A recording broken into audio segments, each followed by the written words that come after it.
Nous avons mis en place un concours de start-up de manière à aider les étudiants porteurs de projets à développer leurs projets, se tester.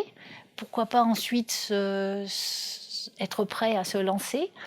Et au cours de ce concours qui dure 48 heures, les étudiants porteurs de projets présentent dans un pitch d'une minute l'idée qu'ils ont, fédèrent une équipe autour d'eux en réunissant des compétences euh, et ensuite vont développer leur projet pour le présenter le lendemain devant un jury composé de professionnels, d'entrepreneurs, de banquiers, d'universitaires, enfin des gens qui vont leur poser des questions. Ils vont apprendre à développer le projet dans tous les axes qui sont nécessaires pour créer une entreprise. Ça leur donne une idée de ce qu'ils ont à faire s'ils veulent monter leur entreprise.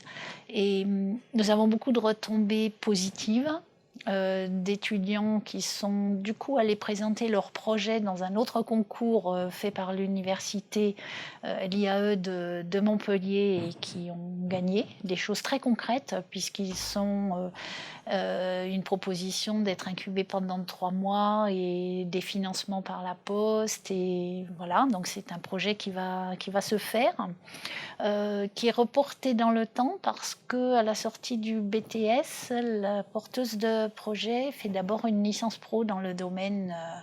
C'est un jeu de vidéo et donc elle a besoin d'acquérir d'autres compétences à l'université justement, où elle sera entourée.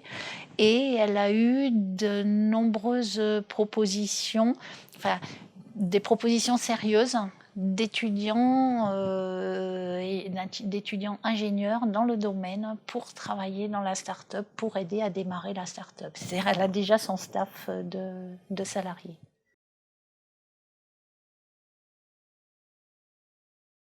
La créativité des jeunes est là. Il faut la faire émerger. Et nous nous sommes rendus compte que les étudiants avaient peur de parler de leur projet. Maintenant, ils osent. Ils avaient peur de parler des idées qu'ils avaient. Ils avaient peur, ils avaient l'impression qu'il fallait qu'ils restent tout seuls avec leur idée parce qu'on allait leur voler leur idée.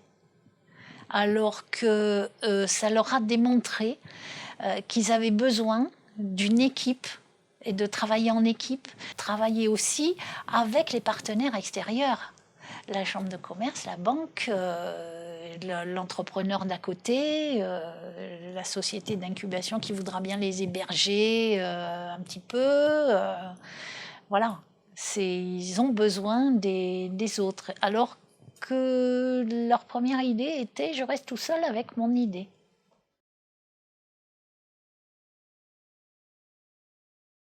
L'année dernière, nous avons fait une formation justement sur le savoir-être avec le lycée hôtelier de Montpellier, avec un maître d'hôtel, les étudiants de négociation, relations clients, première année, ont passé une journée à apprendre à s'habiller, se tenir, savoir ouvrir une porte, savoir écarter une chaise pour faire asseoir une dame à table, savoir se tenir, s'exprimer. Voilà, ils ont passé une journée entière, ils ont adoré ça. C'est-à-dire qu'on leur a amené quelque chose peut-être ils n'ont jamais fait, ou ils n'avaient pas conscience que les codes étaient très importants justement dans la relation humaine avec leurs clients. Nous avons eu la chance d'avoir Olivia Ruiz qui vient dans le lycée parce qu'elle est issue du BTS communication du lycée Jean Monnet à Montpellier. Elle a expliqué aux étudiants que peu importe la section, la formation qu'ils faisaient, Mais il fallait qu'ils développent au maximum leur culture générale de manière à avoir un relationnel avec les autres qui leur permette de choisir ce qu'ils voulaient ensuite. Peu importe qu'ils aient choisi communication, négociation, relation client ou autre chose. L'important, c'était après. Et le après dépendait de l'humain et de leur culture générale et de leur savoir-être avec les autres.